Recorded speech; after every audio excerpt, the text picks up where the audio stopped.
কারণ আরাবুল সাহেব বেরিয়ে যাওয়ার পরে যে ধরনের কার্যকলাপ করছেন সেটা সাধারণ কর্মী সমর্থকরা মেনে নিতে পারছে না, যার কারণে আমরা পার্টিগতভাবে আমাদের অবস্থান হচ্ছে তিনি বেরিয়ে গেছেন, তার পছন্দ হচ্ছে না, আলাদা দল করতেই পারে, গণতান্ত্রিক দেশ, সবার অধিকার আছে। সুতরাং আলাদা দল করছে বলে তার বিরুদ্ধে আমার কিছু করতে হবে এরকম কোনো বিষয় নেই, কিন্তু তার কার্যকলাপ এমন কিছু হচ্ছে যে সদ্য এক্ষুনি কোনো পঞ্চায়েতে গিয়ে দাদাগিরি করে সেখানে মানে পঞ্চায়েত গঠন করা বা পঞ্চায়েত সেখানে আমাদের সমর্থকদের বিরুদ্ধে ব্যবস্থা নেওয়া, এরকম অনেক কিছু কার্যকলাপে তিনি যুক্ত হয়ে যাচ্ছেন, যার কারণে অনেক সাধারণ কর্মী তার ক্ষোভের বহিঃপ্রকাশ করার চেষ্টা করছেন।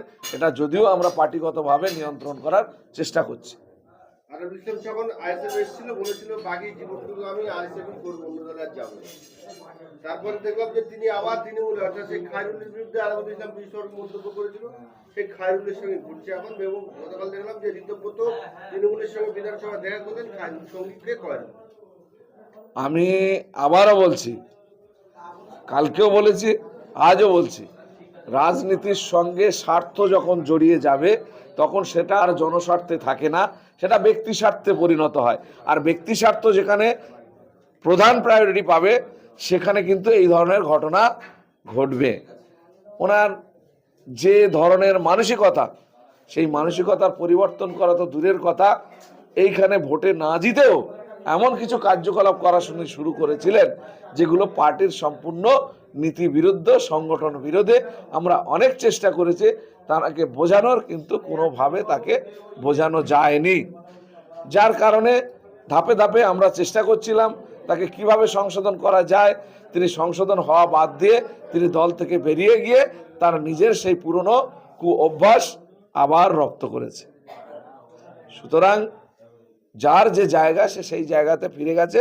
মুখের কথা যখন বাস্তবের সঙ্গে না মেলে তখন বুঝতে হবে যে মানুষকে ধোঁকা দেওয়ার জন্য ইতিপূর্বে যা যা কথা বলেছিলেন সেগুলো মানুষকে ধোঁকা দেওয়ার জন্য তার সেই বক্তব্য ছিল। আরবুল ইসলাম সাহেবকে 2026 আপনারা ক্যানিং পূর্ব বিধানসভায় প্রার্থী করেছেন। কয়েকদিনের মধ্যে কি এমন ঘটলো যে বিচ্ছেদ হয়ে গেল আপনারা তার বিরুদ্ধে? আমি আপনাকে একটা দুটো উদাহরণ দেবো, কারণ বললে এখন শেষ করা যাবে না। আরাবুল ইসলামের বিরুদ্ধে থ্রেট করে টাকা তোলার অভিযোগ এক বান্ডিল জমা হয়েছে, এটা সম্পূর্ণ পার্টির বিরুদ্ধে। আপনাদের জীবনতলার একজন নার্সিংহোমের মালিক কাঁদতে কাঁদতে আমার কাছে গিয়েছিল যে এক শয়তানকে সরিয়ে দিলাম যে শোষণ করে আমাদের জীবনকে নরক বানিয়ে রেখেছিল, আপনারা কাকে আনলেন যে না জিতেও আমার উপরে এই ধরনের টর্চারিং করছে। আমার সব রকম ডকুমেন্টস আছে, তারপরেও। একটা উদাহরণ, দুটো উদাহরণ। আর পার্টিগত শৃঙ্খলার ক্ষেত্রে আমরা ওনাকে বলেছিলাম যে আপনাকে ভাইজান ভোটে দাঁড় করিয়েছে, একটা নির্দিষ্ট জায়গায় আপনাকে দায়িত্ব দেওয়া হচ্ছে। আপাতত বিধানসভার মধ্যে যে কটা অঞ্চল ক্যানিং 2 এর মধ্যে, তার মধ্যেই আপনাকে সীমাবদ্ধ থাকতে হবে। তিনি আমাদের কোনো কথা না শুনে, আমি নিজে জেলা সভাপতি হয়ে তাকে বলেছিলাম যে 18 অঞ্চলে আপনি এখন যাবেন না, কারণ ওটা প্রোটোকল অনুযায়ী বিধানসভা বাসন্তীর মধ্যে আছে। যখন ব্লক কেটে এখানে আসবে তখন আপনি দেখবেন আমাদের কথা থোড়াই কেয়ার করে, পার্টির কথা থোড়াই কেয়ার করে তিনি ঘন ঘন খালি 18 যাচ্ছেন আর পার্টির সংগঠনের কাজ করছেন। তিনি নারায়ণপুরে যাচ্ছেন, যেটা সম্পূর্ণ ক্যানিং পশ্চিমের মধ্যে।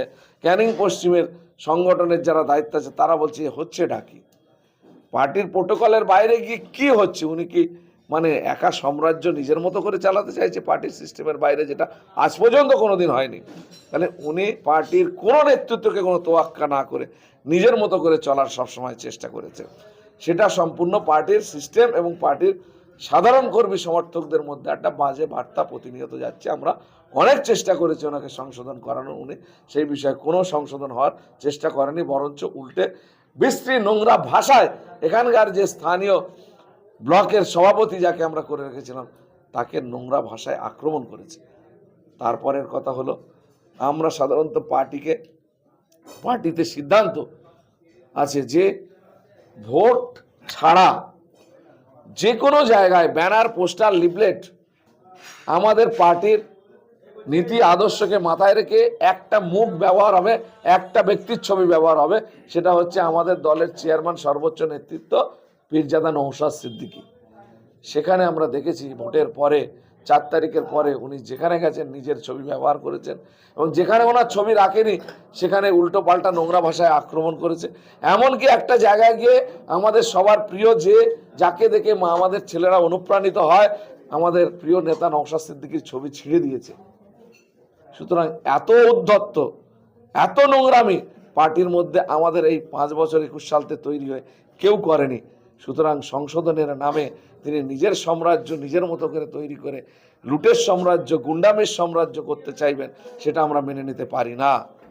সেই কারণে আজকে আমাদের বাধ্য হয়ে তার বিষয়ে ধাপে ধাপে সিদ্ধান্তের দিকে এগুতে হয়েছিল এবং আমরা ভেবেছিলাম এটার থেকে তিনি সংশোধন হবেন, তা নাকি আবার ফের সংশোধন হয়ে পার্টির নীতি আদর্শ মানবেন, তাকে ভালো জায়গা আবার দেওয়া হবে। কিন্তু সেগুলো থোড়াই কেয়ার করে তিনি চলে গেলেন এখন বিজেপির নিয়ন্ত্রিত বিরোধী দল ঋতব্রত তৃণমূল, যেটাকে কিনা নিয়ন্ত্রণ করছে বিজেপি এবং মুখ্যমন্ত্রী, সেই দলে গিয়েছেন। তার জীবনের সুখ সুবিধা আগামী দিনে আরো ভালো ভালো করে তিনি আদায় করবেন।